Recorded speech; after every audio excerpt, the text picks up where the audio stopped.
Greetings, and thank you for joining us for the 15th episode of DC Animation with Spenser and Friends. This is an LMG Podcast Production. Today, I am joined by a dear friend. You already know who it is, boys. Back to it. LLP, what it do, huh? Larry's here with us, and this should be a good time. Larry, real quick, can you tell me and the people about your DC consumption? So, what people don't, what they're not going to know is me and you been on this train for forever. Since it started, pretty much. Since it started,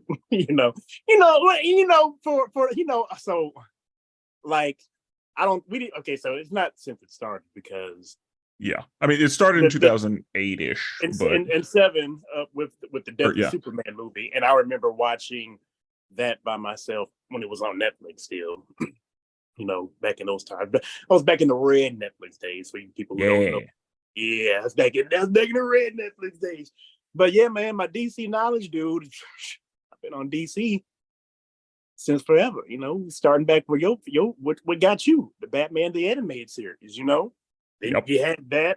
You had all of Bruce Timm's universe, which is coined as the DC Animated Universe, which started with Batman the Animated Series and ending with Justice League Unlimited, and so that's a run from 1992 to 2006. That's a long run. That's pretty good. That's a pretty good run. So and all that included, you got Batman the Animated Series, Superman. New Adventures of Batman. Yeah, the New Adventures of Batman. Static Shock was in there, and then Justice League and Justice League Unlimited as well. So, yeah, me and Dad would be sitting here. I'd be happy, like it would come on. I'd be like, Dad is ready. Come on, let's go, let's watch this. And Justice League used to be like 2-part episodes, so you'd be like, I loved it. Till next time, we gotta see what's gonna happen, Because it made it great to rewatch. Because I rewatched Justice League when I was in college. It was so good. It was so good. It was so good. And I remember the first 3 episodes are like the worst episodes because John is on that bullshit. He's, shut your bitch ass up and come on. Yeah. Oh goodness. Okay. And then you another thing, you've cleared all the Arkham games.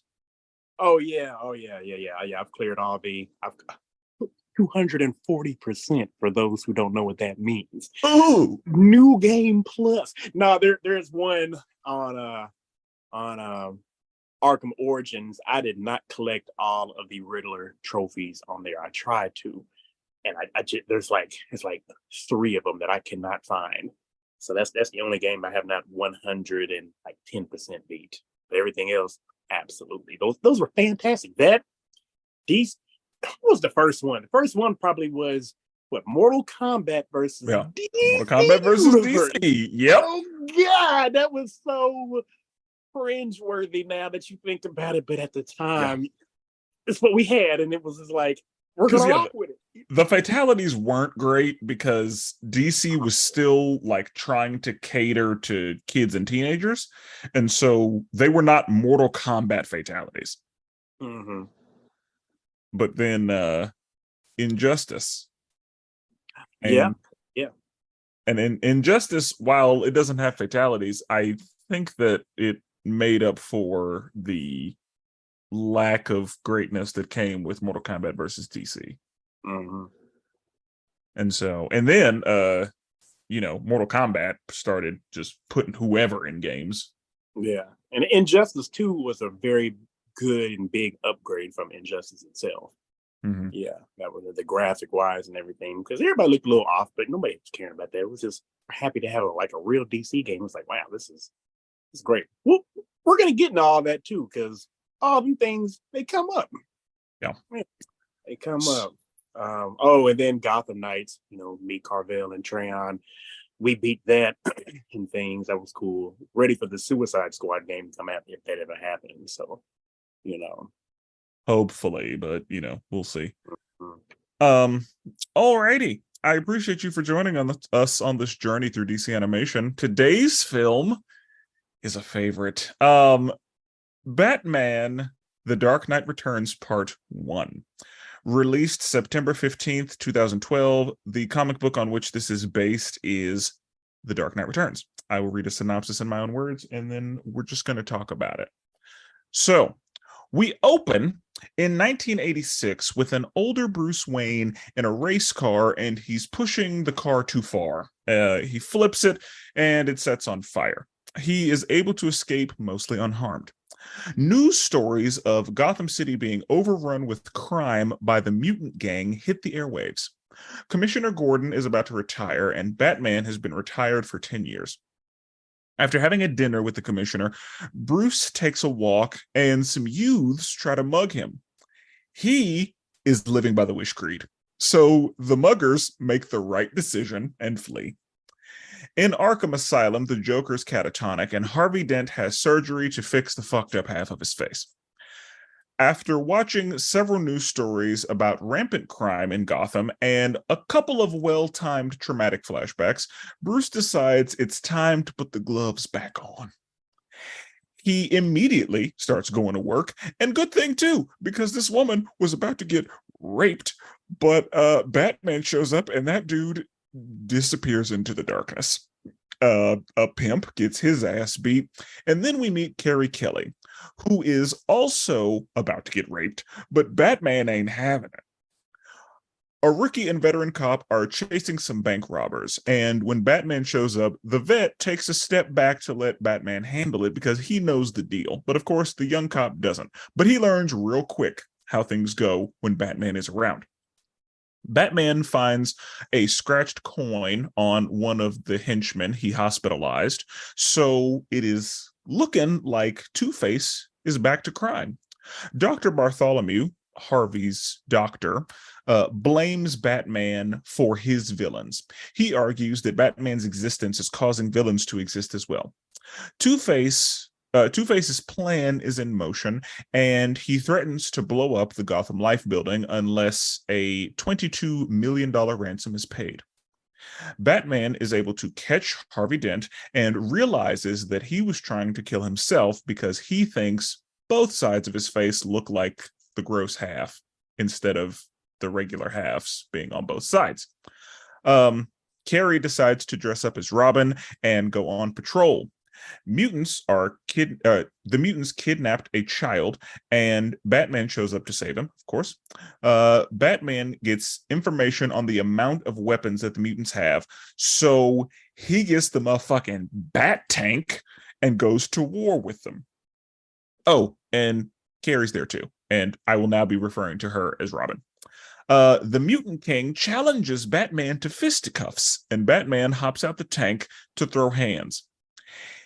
He has to know if he's still got it. Batman puts up a pretty good fight, but he is definitely about to die. Just then, Robin comes in clutch, giving Batman the opportunity to subdue the Mutant King. Batman decides to take Robin on as his new ward, even though Alfred vehemently disagrees. The mutants were arrested, and the mayor decides to negotiate with the Mutant King. The mayor is killed almost immediately upon entering the room, and Batman takes Robin out on a mission dressed as one of the mutants to lure them all to a specific location so that Batman can end this. Commissioner Gordon releases the Mutant King so that he and Batman can have a rematch in front of all of his disciples.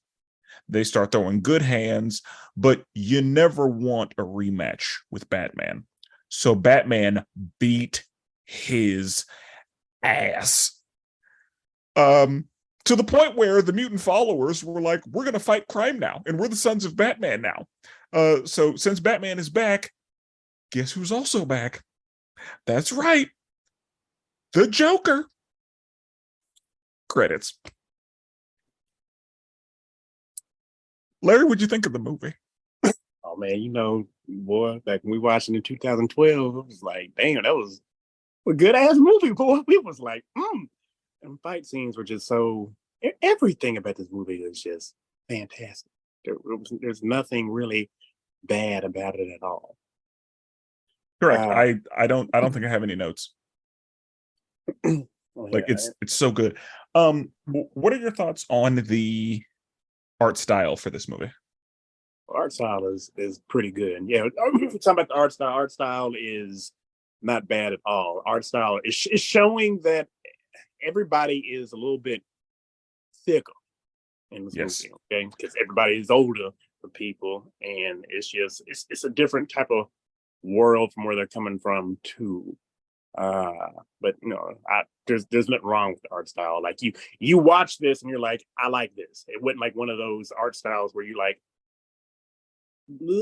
something's kind of funky here, and then you got to get used to it. No, you immediately be like, this is cool. Yeah, same. Like I did notice that yeah, people are thicker in this universe, this iteration. And that's the people who are super and the people who are not, just like regular folk. Like there are a lot of different body types in this movie, and I like that because it looked like people here.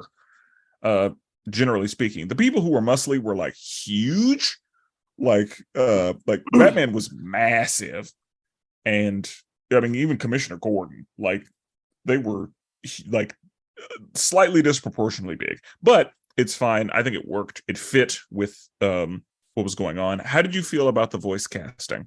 Yeah, so let's talk about the voice casting. So if y'all don't know who Batman was in this, it was Peter Cullen, which for my real people who know that's RoboCop back in the day. And he did an excellent job with that. Not really for sure about who exactly was Gordon.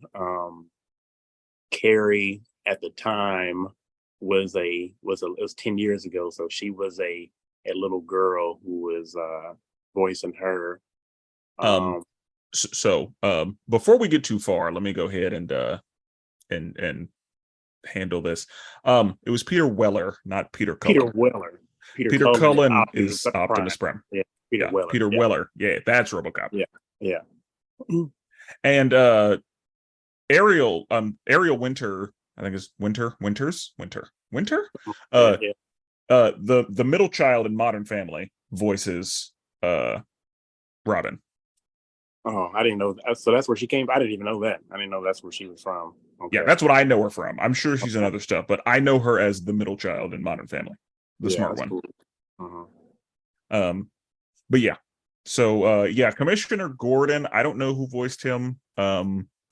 Or I don't know the guy. Like I don't know the guy from anything. But that's fine. Anyway, continue.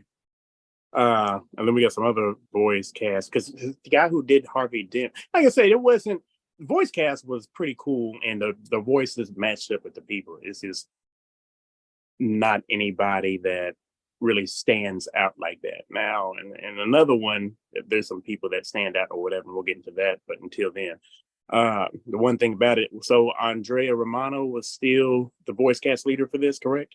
Pretty sure, because I think Andrea Romano has a voice part in this. Okay, yeah, so she was still on it for that, and she always did a great job. Oh, however much they paid her was not enough. Like she was, generally speaking, did excellent voice casting. Mm-hmm. Larry, turn the Xbox off. Oh, you hear that? My bad. Yeah, that thing just bloop. Over here, getting online and things. My bad. Okay. Anyway, so I don't know if it's because I like this movie so much, but I really like Peter Weller as an old Batman. Like it worked, I think, really well. Like better than I thought it would, just because Kevin Conroy is my Batman. Absolutely. And we've even seen him do older Batman in Batman Beyond. Mm-hmm. But I really liked Peter Weller as Batman in this movie, and because it was little stuff. There were just certain line reads that I really liked. Like, for example, whenever he was about to get mugged, and we slice and dices, and then he was like, slice and dice. Yeah, he was like, come on, like he's into it. Yeah, it ain't good when they're into it. Come on, like they knew better. Let's do it. Like I wish you would, as you yeah, said. Please do it. Day. Oh, that was so good. Yeah, they were like, this one kind of big. Come on. Yeah, he was stout. And they made the right choice by leaving. Like they weren't ready for it. Yeah, and they knew that. I like that they knew that. It's great when there are situations where people, like, we see people use discernment, because there are people, there's an episode of the animated series where Batman is in a room and a henchman like goes in there and they lock eyes. Yeah. And he sees Batman, he's like, nope. Yeah. Nope. I saw something? Nope. Man. Nope. I am not gonna be the one who, hey, nope. Yeah, it ain't gonna be me. And these boys, like, as dumb as the mutant followers are like portrayed, these two used discern. They were like, nah, I don't think we want to do this. And they just left. The one thing that I do wonder, like, that I guess I don't know the answer to this, but like, he had a mustache and then he just didn't. And when Alfred asked him about it, it's like he didn't know either. He felt on it and he was like, oh, yeah, I don't know myself. And he was like, no. Yeah, that was the end of that. Like, that conversation was over. So like, did he shave in his sleep? Did he stress and it fell out? Like, I don't. I really think he did it while he was asleep and had a nightmare about it and just kind of did it and was just sleepwalking and don't remember, because that's the only thing I got for you on that. Yeah, because it was a clean shave. Like, there wasn't any like extra or like, it was just like it. He just did it, and he was confused. He was like, "What the fuck?" Oh, because I feel like immediately if a mustache that size was gone. So are we ready to get into it now? Or you got some more things you want to cover first? Oh no, we're free. We can do what we want. All right. So now I didn't know if you still had some miscellaneous things you wanted to cover. Okay. So audience, I want you guys to know, as Spencer said, it's in 1986. This is happening. Batman has not been Batman for 10 years. The last time he was Batman was 10 years ago. Right now, Batman is 55 years old. That means he was 45 the last time he donned the costume and stuff. So he's a 55-year-old man, thick. And he's a hard 55 too. Yeah. Because I was like, you 55 like Dad and all the other people I know wasn't kind of looking like this 55, but yeah, like, because that's the thing. Like, I'm looking at my dad and I'm like, because my dad's older than 55. Yeah, he's in his 60s, and it's like was looking better than that. Yeah, I was like, that's because before I knew he was 55, I assumed he was like, knocking on 70. Yeah, you would think. Yeah, because he was like full gray, just straight old man mode. And so like 55 felt a little young to look the way he did. And that's not to attack anybody. That's just to say that in my experience with the people that I've seen in my own life, that's not 55. So that's a city miles 55. With all that, Jim is definitely now. Jim is pushing. I think he said he was 70 years old. Yes, which makes sense. Yeah, so he was up there and he was like, "Nah, I'm really about to be done with this and everything." And he looked like he and Batman didn't look that far apart. They did, as far as age goes. Crazy. Yeah, that's and of course, crazy. Like, wow. And they make Alfred. Alfred's been the same. Like, Alfred's been early hundreds since the beginning. Absolutely. Like, the only time Alfred is not. Yeah, the only time Alfred's not in his like late 90s, early hundreds is in Gotham. And that's because very specifically Bruce is a child. And I think that they got an older guy who voiced Alfred too. He's dead now. I think he died last year. Yeah. So he's an older guy as well with that. And it always needs to be an older British man for Alfred. Like, the person who voices Alfred needs to be able to play Alfred in real life, in my opinion. Yeah. Like, they need to match. Like, I don't want to see some young like, Alfred need to look like and sound like Alfred every time. And that's why, like, I don't think I've ever heard a bad Alfred. Like, I don't think there are any Alfreds that I didn't like or that I had a problem with. Like, finding an old British actor is usually not an issue. Yeah. So that's one character who, as many times as he's been done, is done pretty consistently well. Like, again, I can't think of a bad Alfred. Mm-hmm. But yeah. So you were saying we are looking at a 55-year-old Batman who has been out of the game since he was a 45-year-old Batman. Yeah. So it's been 10 years with that. In this 10 years or whatever, as they talk about in the movie, I'm guessing that he ain't talked to Robin, Dick Grayson, in a cool minute either. So their fallout has really happened. So at this time, he's really Nightwing, probably doing something in Bloodhaven, but you don't know. They very specifically say that Bruce and Dick haven't kept in touch since Jason died. Yeah. And they bring Jason up a lot in this too, meaning why he is what he is now and why he kind of retired and stuff. So all that happened. So you want to go back into other movies that don't tie into this, but now you got the knowledge because you guys have watched Under the Red Hood. Just take that movie and then apply it to what this is showing right here as well. So and let's go back to before we get into that, I do want to just point out for the people, Larry makes a good point where this movie does give you some context for how the events of Red Hood could lead, like the way it could lead. But I want it to be clear that this movie and that movie are not connected. They do not exist in the same universe. This movie exists in the same universe as Batman Year One, which we talked about in episode 12. So Batman Year One is this same Bruce Wayne. And the Frank Miller Batman is he's a little more doesn't give a fuck than the usual Batman. Like this Batman, you know how, there are always jokes where Batman will like hospitalize people and they'd be like, now talk. This Batman is pretty okay killing people. He may say he's not. He may do his best not to kill people. No, this Batman is killing people. If you have seen Dawn of Justice, Batman vs Superman, like that, Ben Affleck's Batman is based on this one, and Ben Affleck's Batman is killing people. And he can say all day long that he's not. In that warehouse, those men died.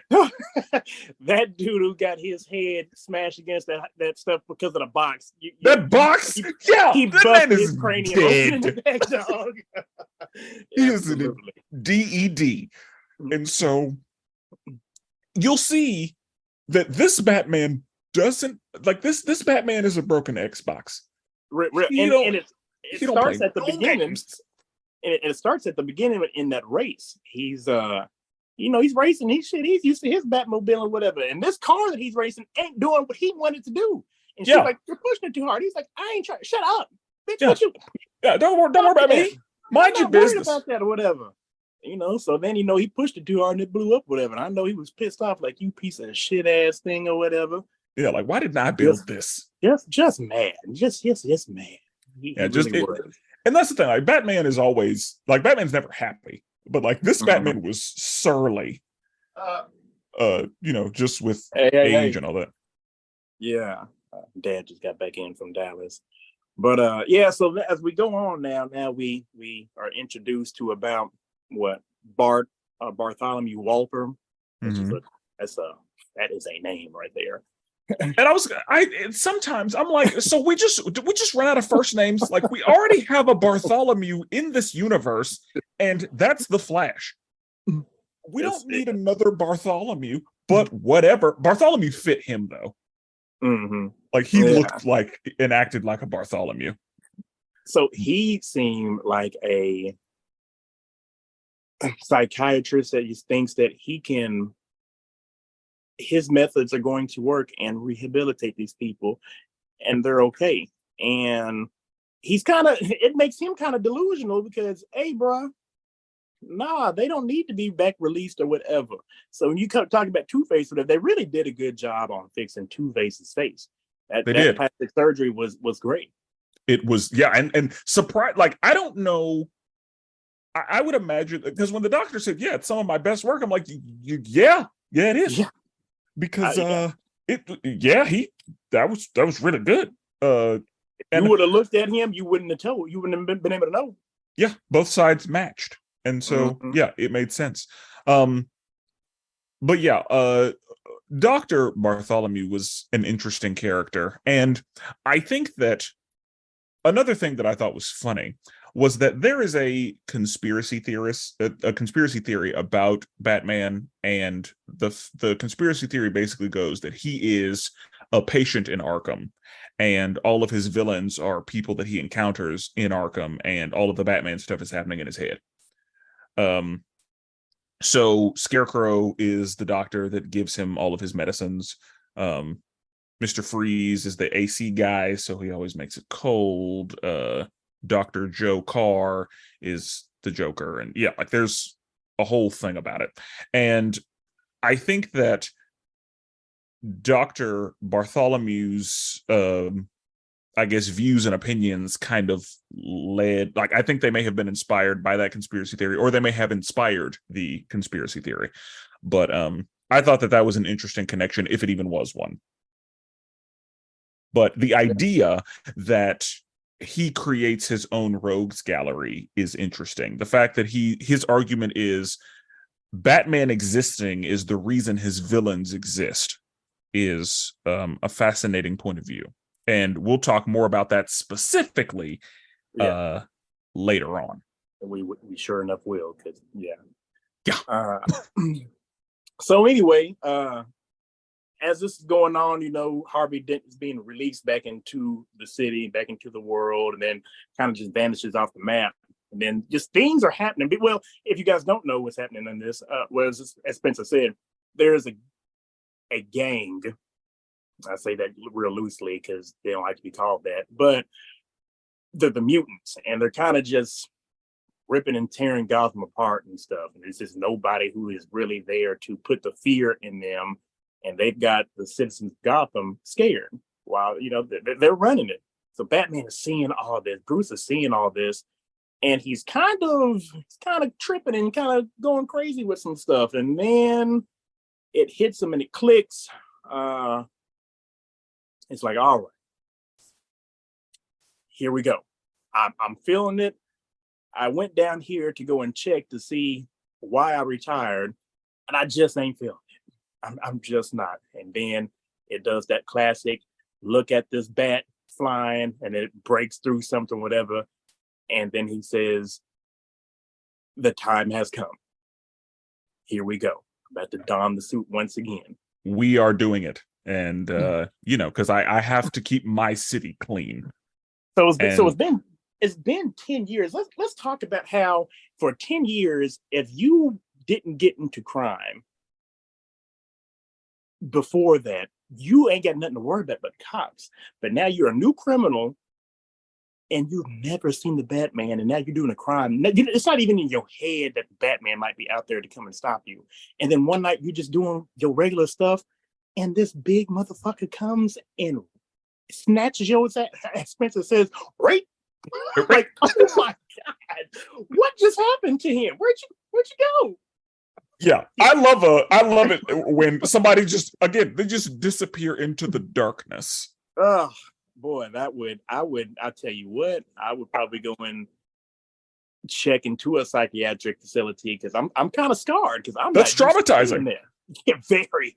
Yeah, that is traumatizing. That's because that they are being taken into that, and then you don't hear them, they don't scream, they don't make noise, they disappear entirely. Whenever he was messing with that pimp, so we're gonna talk about this a little bit more. I'm gonna bring it up again. Batman's strong as fuck in this, and Brandon, you made a good choice not to try to fight Ben Affleck's Batman. This Batman from this movie. This is why me and Spencer was like, dog, no. No, absolutely not. What are you talking? He punched through the roof of a taxi cab, reached in there and grabbed this nigga and pulled him through it, didn't he? Oh boy, I was like, and then was beating his ass on top of it, like, oh no. That poor pimp. Oh my! I said, who is punch? And it wasn't no small. It was a big hole too that you can pull somebody out of it or whatever. I was like, wow, that's some. No, there was I can't remember. No, I'm not gonna say it was. I think it was the next one that we're gonna talk about that. But there's a similar thing that he does where it's like, no, that's not human shit. Oh yeah. We're gonna get to the next one too. Like I said, we're gonna talk about that some more because it was plenty of them and things. So he's out here putting the fear of God into these criminals. Now, one thing that I do really like that this movie does, this movie does a good job of letting you know that Batman, at the end of the day, is human. Because we see the fact that he's 55 show. Yes, and it's not even like in like huge ways, but like whenever he's trying to climb that rope, like you can see he's. Oh, you saw he got tired. He got winded. He's like, yeah, he's like, fuck. It's been a while since I've done this stuff. Yeah, and so like that's the thing. This movie.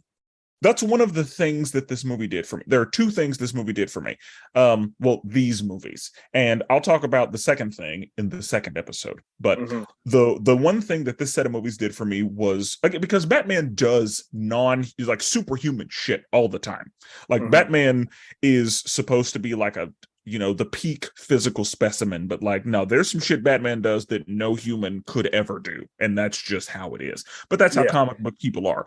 This movie, again, it reminds us that he is a human man and that the time is very much a thing that is, happening to him because he's not as spry as he used to be. He's still good. He can still move. He can still do a lot, but he's not quite in his prime. And that's mentioned specifically whenever he fights the Mutant King, but we can talk about that a little bit later on. Yeah. But one of the things I like that this movie does is it reminds me that at the end of the day, he's a human man and he is susceptible to aging like we all are. But it's gonna be. Another thing in this, so if you didn't really get it, as they do a lot of newscasting on the TV that they show. So you got the people, and they're just like in real life. There's people debating on things. You got somebody who's against Batman. You got somebody who's pro Batman or whatever. We're gonna talk about them characters too.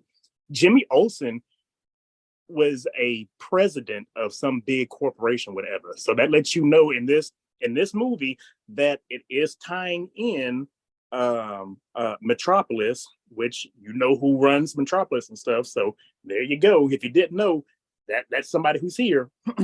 So they mention him. Let's see what else.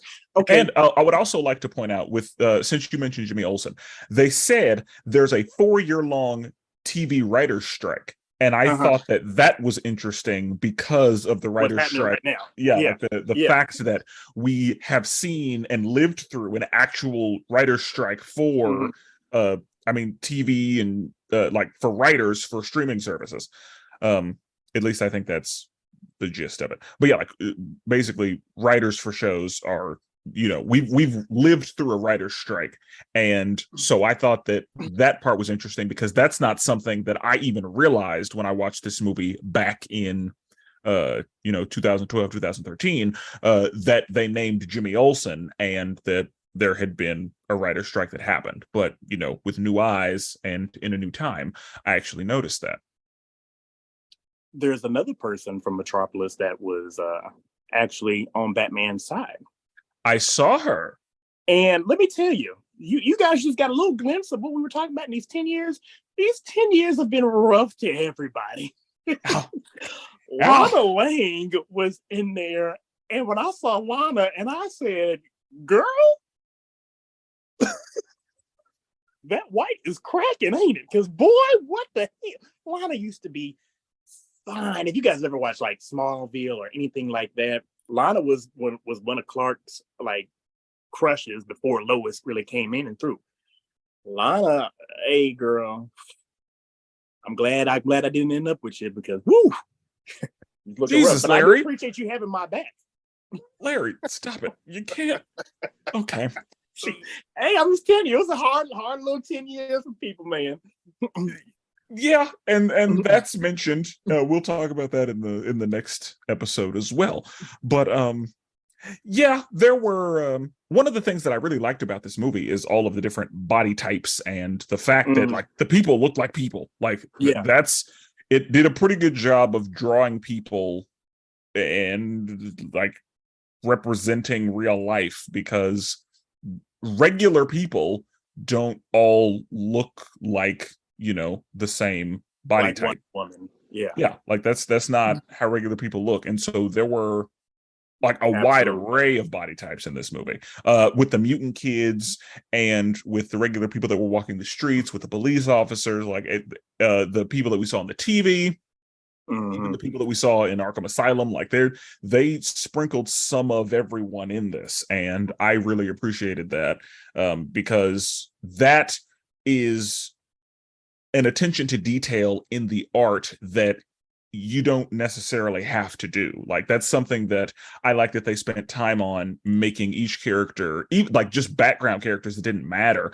They made them unique, and they brought individuality to each character that we saw. And that's one of the things I really appreciated about the art style and what the movie did. So as Batman is going through this night now he's trying to track down Harvey Dent. Yes, the first boss. There was a scene where some of his thugs in there, and they hear a noise and they just blast the front door. Boom, bam, bam, bam, bam, boom. And it's just a bat that comes out. And it's like, all right, we wasted all them bullets on a bat or whatever. And then the dude is right here at the window, and the other guy with the machine gun is like, get out the way. Yeah, move. And does not give him any time and just blast his own partner out the window. And there was like, he should have moved. And yeah, I had the nerve to say, I told him to get out the way. You didn't give me no chance. Yeah, you told him, but like he didn't have the time. He was traumatized.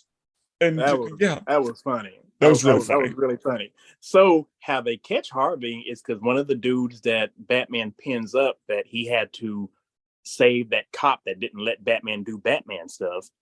He pinned that guy up. And now Spencer told you that this Batman it's a broken Xbox. Frank Miller's Batman is really, he's pushing the line. He's really dark. He's really rough.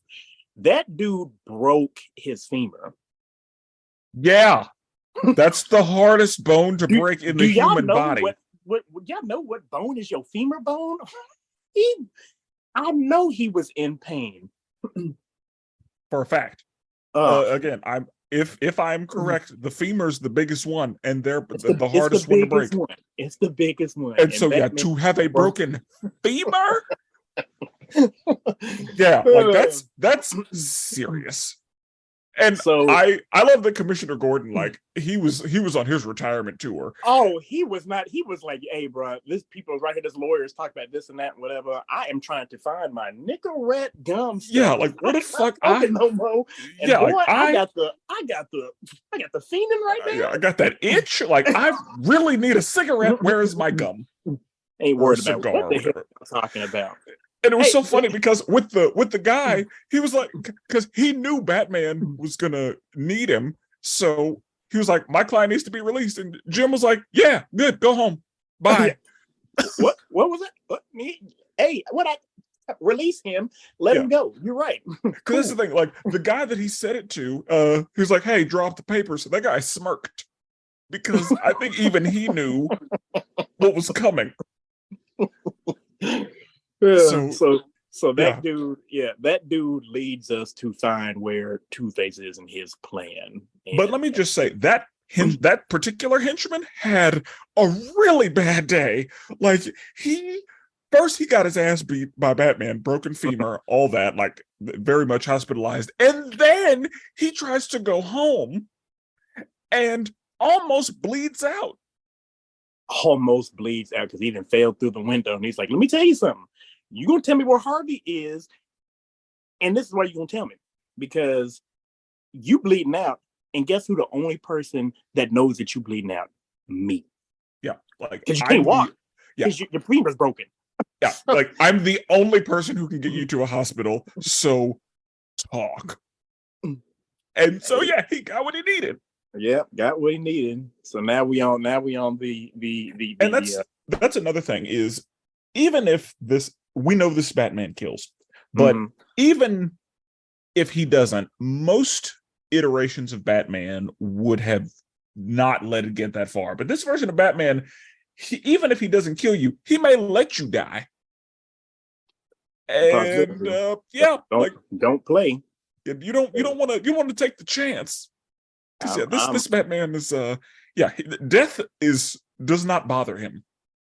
It's been rough, and I'm coming back into it. I'm not in the mood for nothing. Yeah, and we'll talk about that again in the next one. But so he is able to find out the Two-Face situation, and one of the things that Batman does that is like, okay, he's not a human anymore. He uses a gun to shoot a tightrope from one building to another. I got that in my notes. My boy was trucking on that tightrope. Just straight up running across like it was a road. I said, did Dick teach you this? Because what? Yeah, like that's a tightrope. Like and you're just running normally in this heavy ass like what are we doing? Like that's you can't. Okay, I guess you can do that. That's fine. But anyway, so first boss fight, Harvey takes over the airwaves and says, "Hey, it's Tuesday. It's the second day of the month. I need my fucking money." Yeah, 22 million. You got 22 minutes to get me $22 million. Like, okay, Harvey. Yeah. All right. Yeah. Okay. And then he's able to. There are two bombs, of course. Yeah, two bombs. He's able to freeze the first bomb, so I guess it just doesn't go off. I assume until bomb. Let's just say Bomb Squad took care of it after that. And then the second bomb is on the helicopter, and Batman is after the whole tightrope thing. Yeah. Batman is able to get Harvey out of the helicopter, and I guess the only people because they shoot at Batman, and it messes up his great balance of running on that tightrope. So now he's falling off. So he's like, no. Yeah, we're not doing that. The helicopter with the new thing. Well, since Batman's such a heavy guy, he shakes the helicopter. Harvey falls out. All right, well, now this is all in my favor. Let me swoop him up. Boom! Now we in the building with Harvey in there busting shots. Yeah, Batman does like a Mr. Incredible, through the window. Oh, that was another thing I forgot. Since we were talking about that freeze bomb thing before that, Batman, once again, ain't playing no games. Batman is using some criminal activities or whatever. He definitely doused those cops with tear gas. Oh, yeah. He drugged them. And that dude saw Batman running and got frozen because he was like, this is Dracula walking up that's a fucking demon coming at me right now. And it's so funny because another thing that happens whenever people are recounting stories of him, there were some people that were like, oh my god, he was 10 feet tall, or oh my god, it was Dracula, there's no way he's human.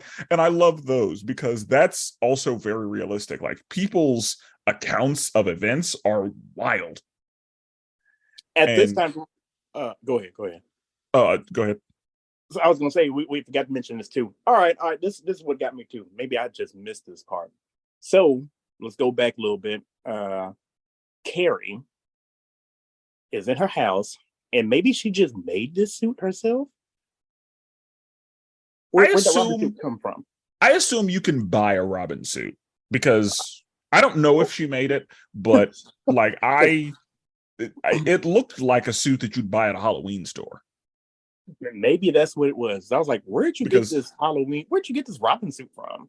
Yeah, either she's incredibly talented and had a lot of time on her hands, or I think she just went to the Halloween store and bought it because everybody knew about these superheroes and stuff. So that's what I would assume. And who are you? Because you just go outside and start to do this stuff, and you almost die right off the bat. Yeah, right out the gate. And then she just starts jumping rooftops. Just like it's jumping, nothing. like, whoa, what she did? She's as she's going.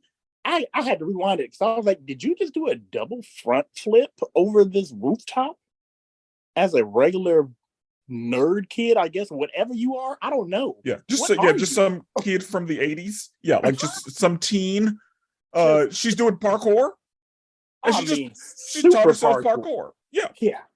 So yeah, I wanted to bring that part up because I was like, wait, what? All right. But that's comic book nonsense. Like people will just learn shit immediately. And it's great, but it's also really dumb. But I always think it's hilarious when people just magically know shit now. Mm-hmm.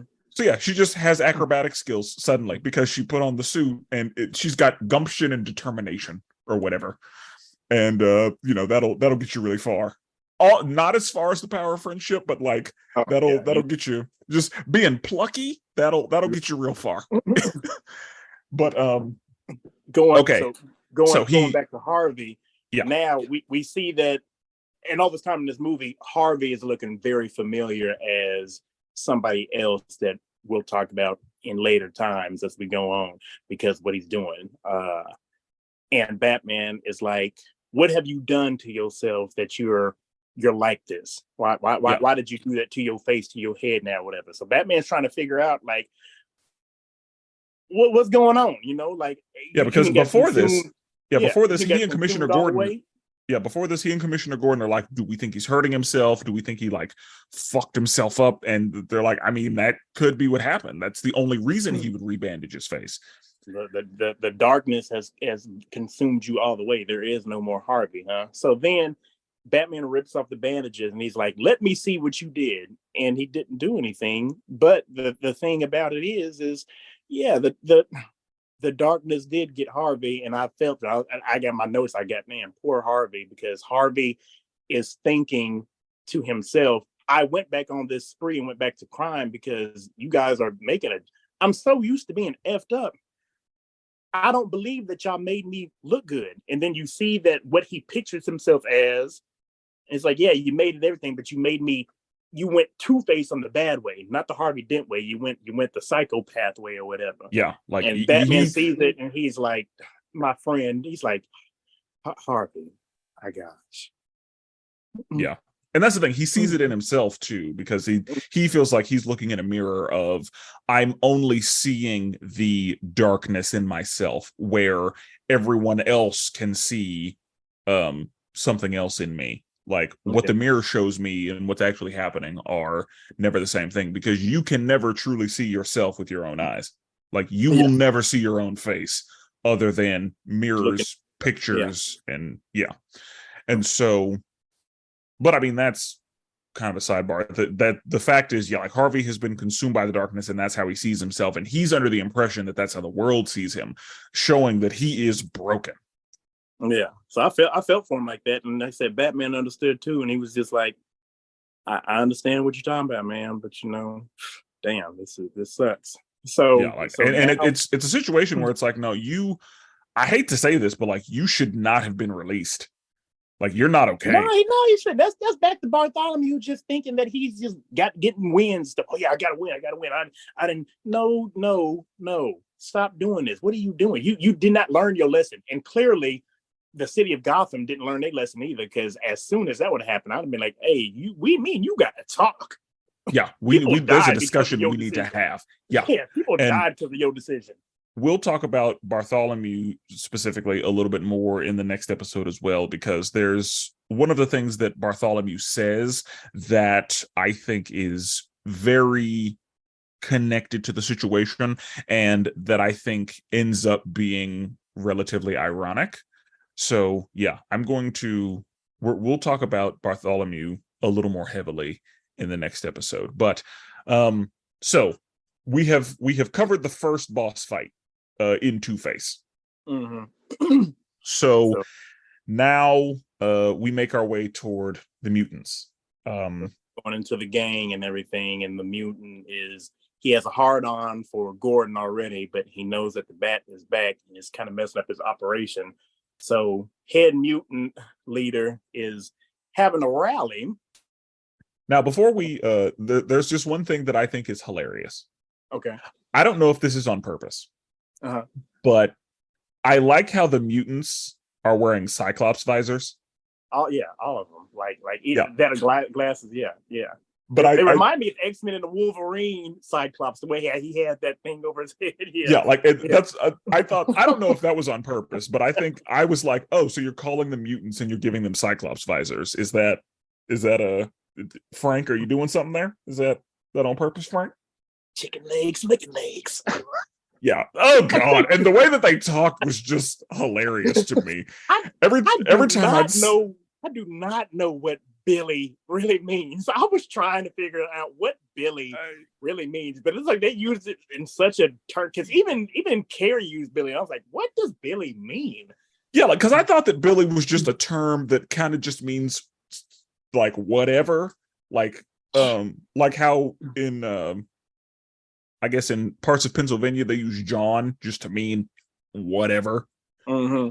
I thought that that's what it meant, but I may have to watch the movie again to like and really listen for like Billy in context, because like they were just throwing it all over the place. It's gonna confuse you, because I tried to do that. I was like, I'm not getting what this really pertains to, because y'all use it in such a as you said, talking about John as things, but then you use it as a noun verb too type of thing. I'm like, wait, what you? Yeah, and then it's describing something. Yeah, it's an adjective sometimes, because I feel like I remember him saying he Billy bad.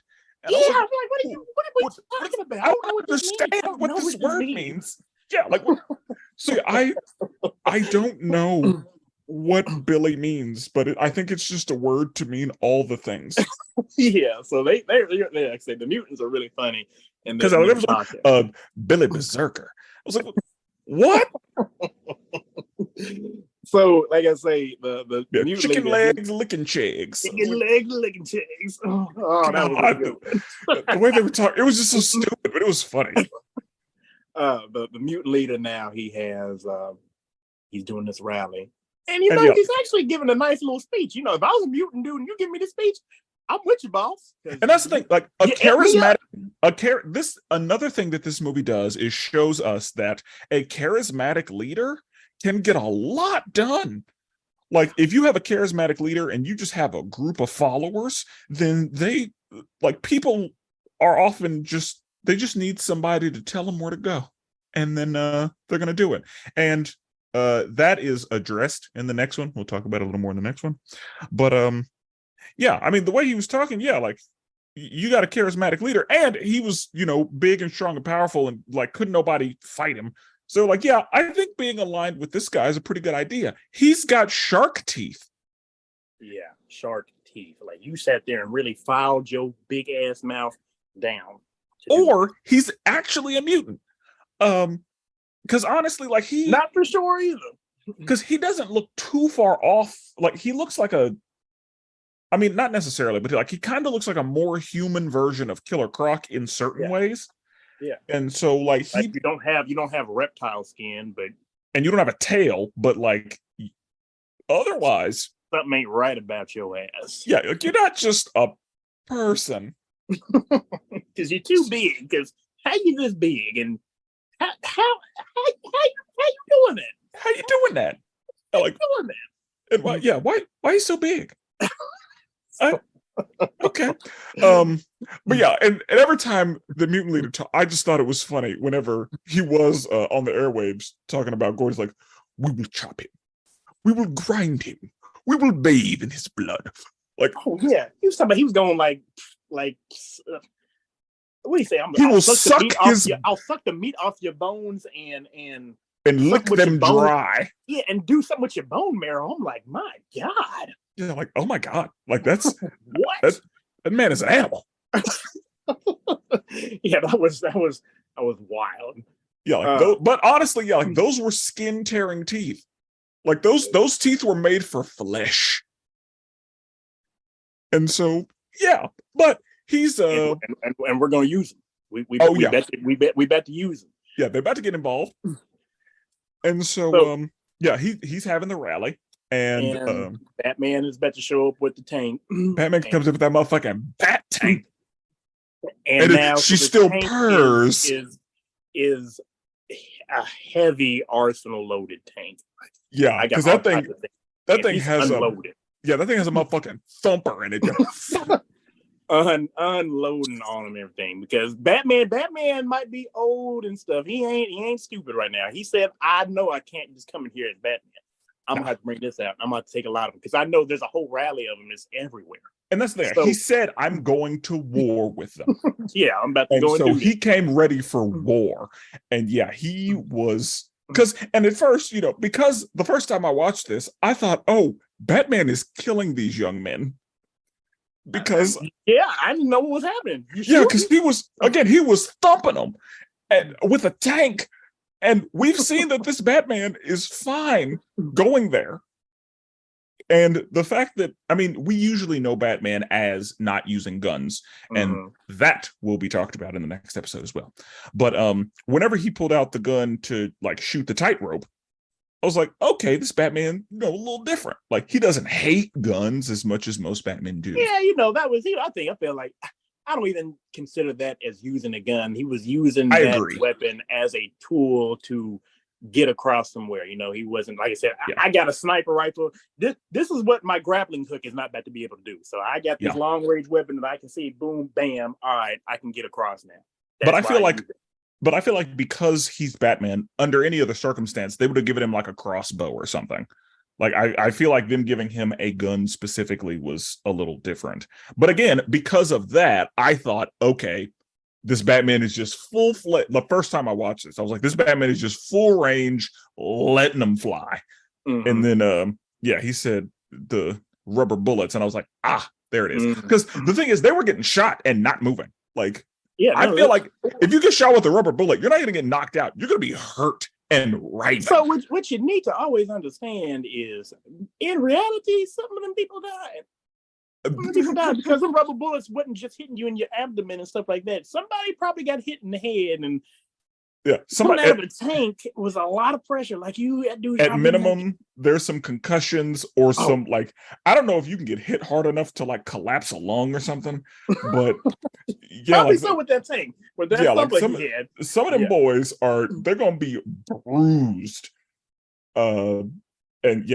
Somebody gonna have their liver removed because it got hit with one of them rubber bullets. But anyway, that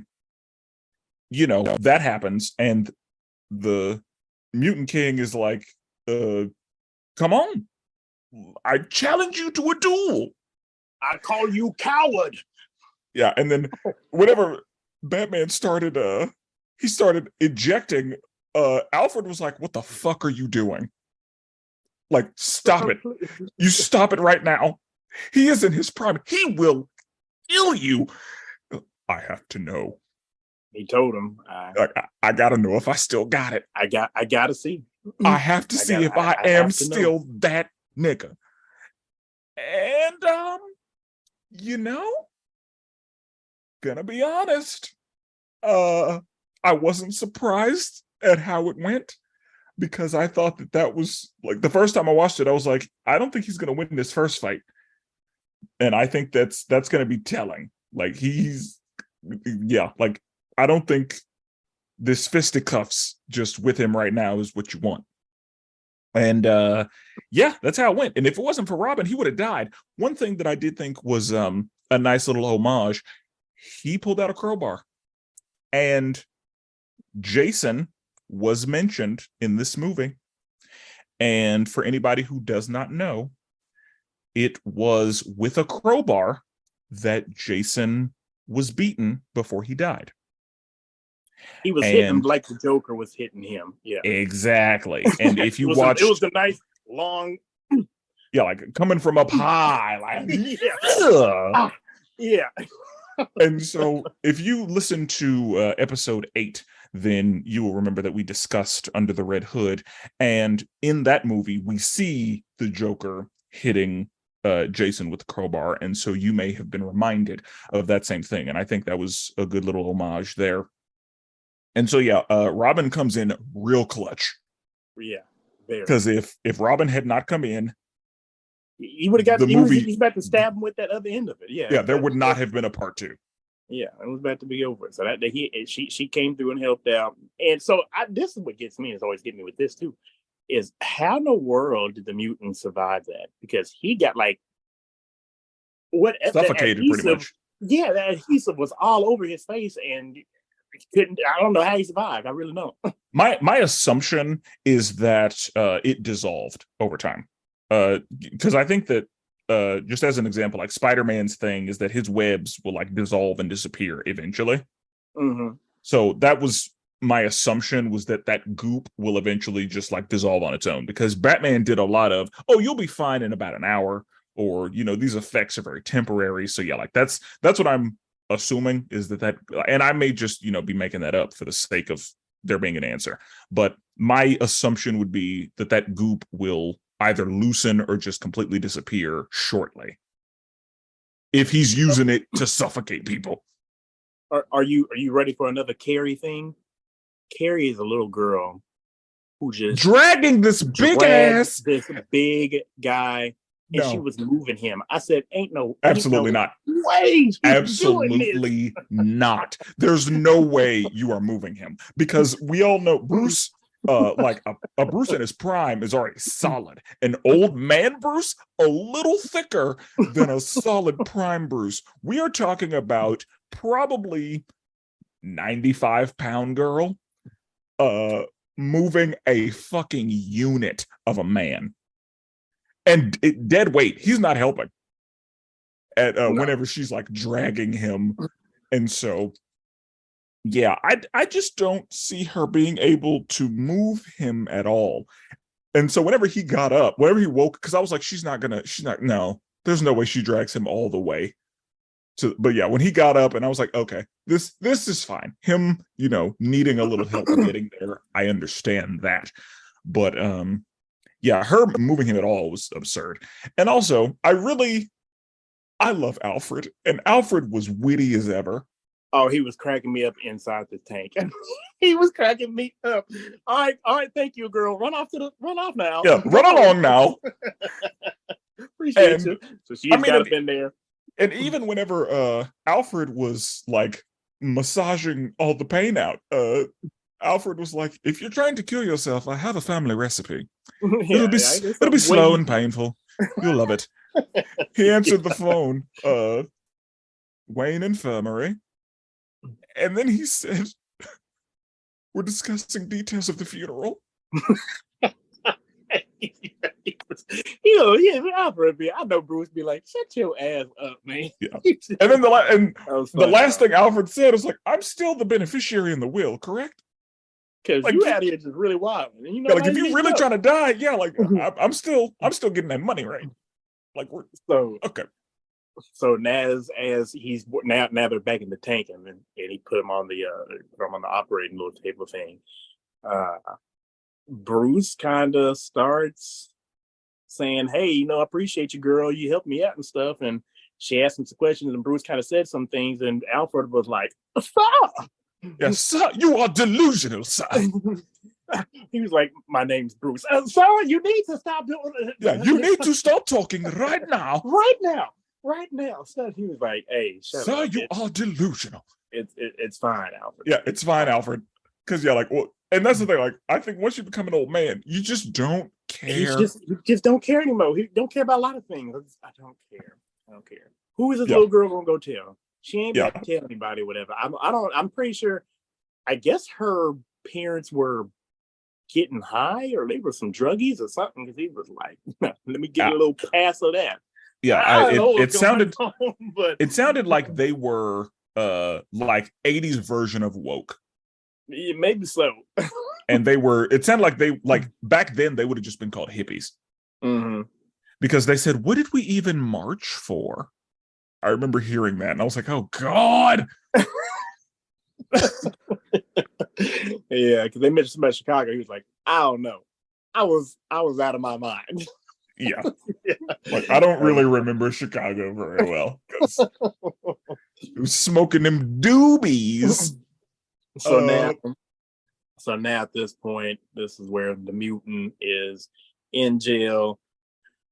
The mayor is like, the polls tell me I got to go do this. We're going to negotiate. Yeah, I don't care what the polls are saying. I'm not about to go in here by myself with this big guy. Yeah, and then Jim I don't Gordon, know if he just wasn't strapped down or what, but no, he had on handcuffs, but that was it. Why didn't you have him strapped down? Why would you let the mayor go into somebody who can still move? Because this is what happened. I guess they didn't really care about him. So, because that's the thing. Jim Gordon was like, "I will go in there with you. Do you want me to go in there with you? I think I should go." And the mayor was like, "No, it's fine. I'll be okay." That's what the polls said I got to do. Yeah, and then, hello, Mr. Mayor. 2 seconds later. Yeah, like immediately. The Mutant King is covered in the mayor's blood. And then we just cut to the news. It's like, the mayor has died. So now here is the new mayor, the deputy mayor. And let's talk about him as voice casting. Do you know who that is? No.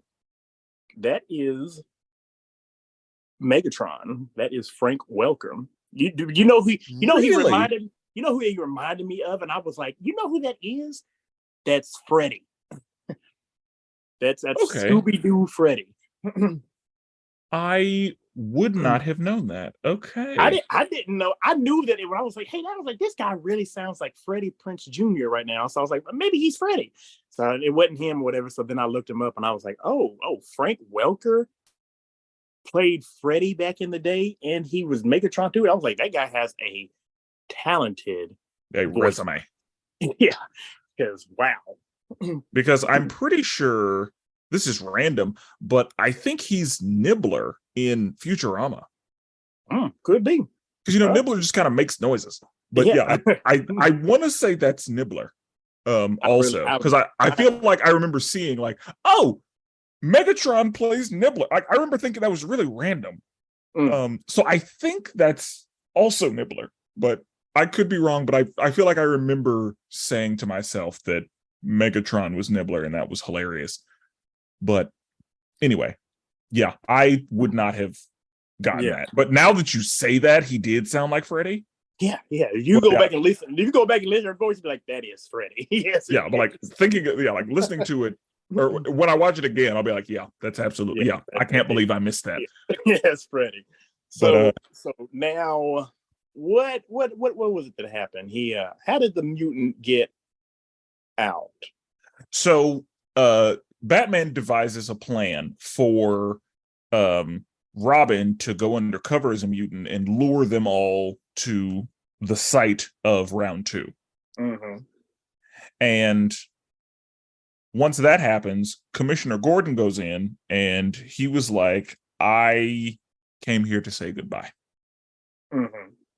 And then the mutant leader's door just kind of opens, and then he is led a specific way because he can't go out this door. So he goes through like an air vent and ends up where, the fight is. And this is where it goes down, because now he's in the sewer and then Batman was behind him and tackles him into that mud pit or whatever. Yeah, and what you don't want is a round 2 with Bruce. That's what you don't want. Prep time, Bruce. Never ever want a round 2. And the Mutant King, you slow old man.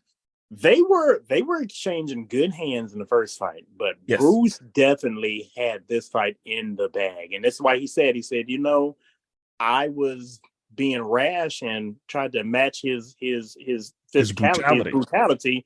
And that I can't do that right now. So now he's not a smart guy. So I'm going to have to use my wits. And you talking about I'm slow. Well, guess what? We in this mud pit, nigga. Everybody's slow. Yeah, we all slow. We all slow. Deep mud. Yeah, and, we all slow, knee deep in this thing. And then but he was like, "This isn't a mud pit. It's an operating table." I was like, right, Bruce started monologuing, and when they start monologuing, it's. Yeah, I got it right here in my nose. He was like, "You don't get it, son. This is not a mud hole. This is an operating table, and I'm the surgeon." Oh, it was so good, and it's one of my favorite things that happened in this movie, because he's during the entire fight, he's, giving him like random notes on what's happening and what's occurring, because, he's like, what was that? Just the right kind of cut above the eye, the kind that bleeds. So, it gets in his way. He hits him with a nerve bundle, and he's like, it may not have hurt, but that arm, done. It's not like you're not going to be using that arm for a minute. And I will say, when the Mutant King only had one arm, he was using that one arm pretty well. Like he fucked him up a little bit, but yeah, it was pretty nice. Yeah, that didn't make any sense to me at that time, because that's whenever he was whooping his ass with that one arm, and I was like, wow, okay. Yeah. And that's fine, because they had to make it interesting. They had to give us a little something before Batman went into, this isn't a mud hole, it's an operating table. Mm-hmm. And I'm the surgeon, armbar. And then that one hurt. You didn't need to break his leg. Nah, you ain't about to do nothing. You are not a threat anymore. You're done. You ain't got no. This arm is nerve damage. This arm is broken, and then your leg. Hey, bro, it's over with. You ain't going nowhere. Yeah, like we're done here. I was done. And that's the thing. That was a good fight. I really enjoyed that. I don't want to defeat him. I want to embarrass him. I want to bring shame to his entire family. I want to make sure that these children will never want to follow this man or whatever he is again. I want his credibility to be shot. I don't want anyone to. I want him to be forgotten. And yeah, Batman did that, and he beat his ass. It was bad, and again to the point where some of the kids were like, we're with the winning team." Like they just straight bandwagoned over to Batman. And like, this is the face of Gotham now. We were criminals yesterday. Today we fight crime. Criminals beware. So, yeah, it's just, it's really good. And then all this news of Batman, now that he has defeated the mutant leader, guess who starts perking up? He hears his name a few times on the news, and he starts... his fingers start tingling a little bit. And he's like, oh, he's back? I have a reason again? Batman? Darling. Yeah. Oh. I remember that. That was real big whenever we watched that back in 2012. Me and you was like, Yeah. And then when the movie ended, I was like, no. Yeah, I remember that. That was good times, because so good. And so that's I can't wait to talk about the next one, but we got some time before we get there. That's part one. Larry, scale of 1 to 10. Scale of 1 to 10. Hey man, I'm real generous with these things. I gave Batman Dark Knight Returns a 10. It wasn't anything about it I didn't like. Same. I was really excited when it came out. I was like, like I said, I remember walking through Walmart and I was like, Spencer, we got a new movie out. We're gonna have to check this out when it comes on streaming services. Between the time that DVDs come out, they always give it some time to make some sales, and then they release the streaming services. So it finally did. We went over to Edwin's house, and I think that's what we watched. And sometimes we would find some illegal website that had it. Oh yeah, that's true too. Because there was one point where we were impatient and we were like, "Nah, we're gonna have to watch this." Yeah, we're gonna go to Kiss Cartoon or something to find this one. Oh, I forgot we used to do that. Man, I haven't done that in a long time. And that's the thing. Like, we would sometimes watch it like in the same room, but sometimes we'd watch it like over the Xbox. And so one of us would have to like wait for the other ones to like get through because sometimes you click on something that'll open up tabs and shit. You'll be like, I'm like, hold on, man, I gotta Actually, do all this stuff, pop-ups and things. Yeah, to get me a virus. Yeah, because I mean, and yeah, like they want you to watch anime porn, and yeah, like there's just random shit popping up. It's like, get the fuck out the way! I'm trying to watch my movie, because they would put it on the play button, like the random pop-ups. So you're gonna get them. There's no way around them. Yeah, because they'd always put them either on they'd put some pop-ups on the play button and then some pop-ups on the full screen button. Mm-hmm. Yeah, so they thought that was slick. Yeah, I forgot we did that. Well, that's funny. It's been a long time since we've done that. Yes, what a time. But yeah, I agree. It's a 10. I have no notes. It's so good. I love it so much. I couldn't wait to talk about this one and the next one. Do you have anything else on this one? No. I'm about it, man. I took my notes down, writing through it. There's a lot more on the other one that we got to talk about. I think I wrote out a little bit more with that, and yes, it's gonna be a fun time with that, because it was this is crazy. And so, in the next episode, we will be discussing Batman: The Dark Knight Returns Part 2. So until then, salutations.